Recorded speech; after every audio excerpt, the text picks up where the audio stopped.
Not so long ago, a movie came out about my hometown, Belfast. You might have heard of it. Anyway, when I was watching the trailer, Judi Dench comes on at the start and says in her wonderful sonorous tones, "We all have a story to tell.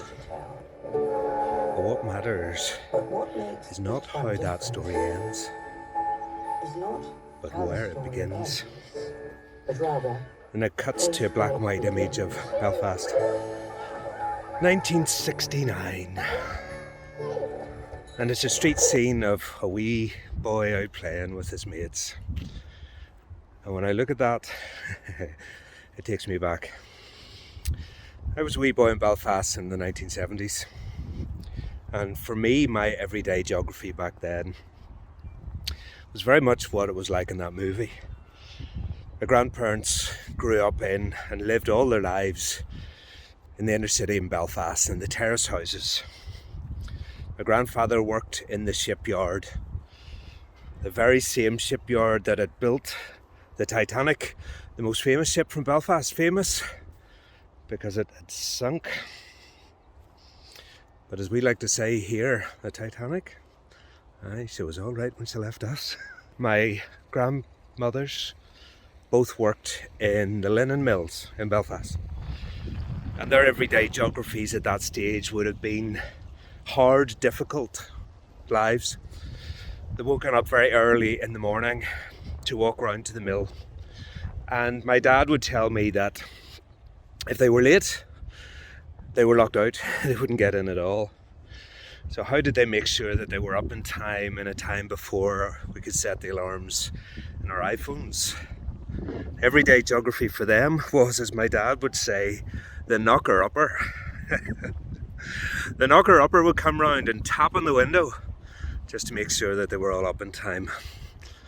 I often did wonder who knocked up the knocker-upper. I guess I'll never know.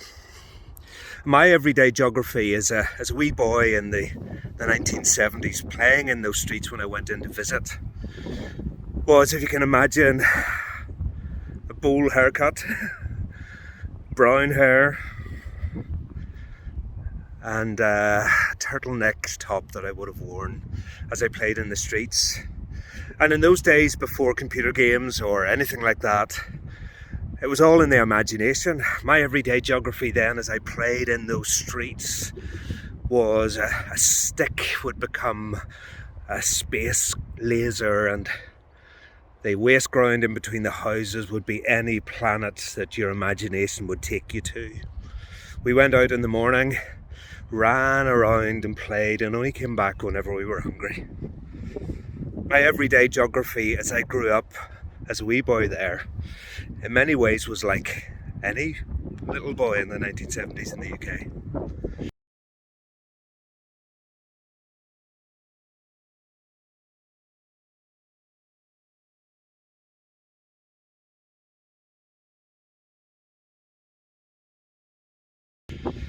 And yet, of course, in many ways it was anything but. Because you might have been running around the streets of Belfast with your stick, with your space laser, and you run round the corner and there's a soldier with a rifle, and you would turn on the radio and the news would come in of another bombing, another atrocity, another innocent civilian killed. One of us's this time, because last night it was one of them.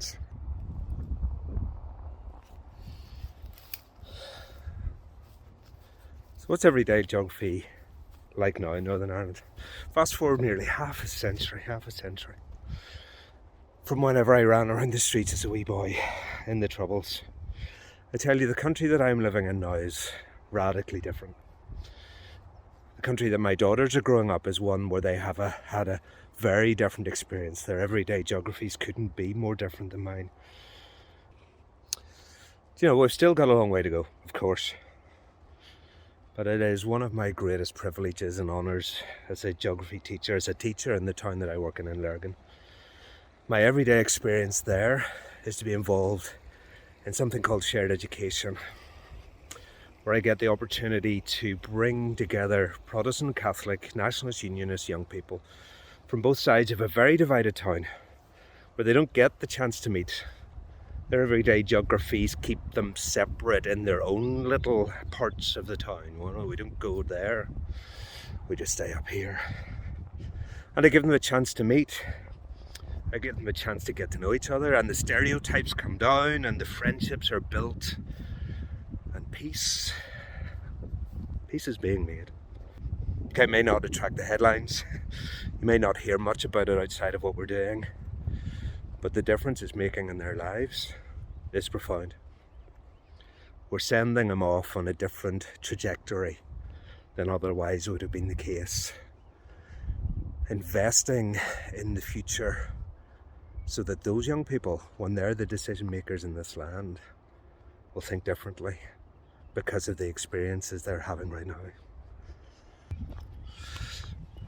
And what of Dame Judy's lovely little quote at the start, eh? It doesn't matter how you end up, it matters where you've come from. Well, it does. It does matter where you come from. Our heritage and our roots shape us. The everyday geographies in which we live are part of our story. It does matter.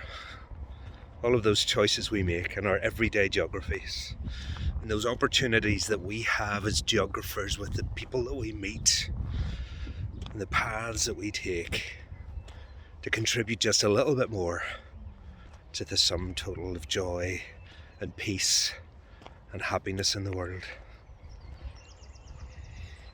My land is a very different land than the one I grew up in, but I'm proud of this wee place, you know.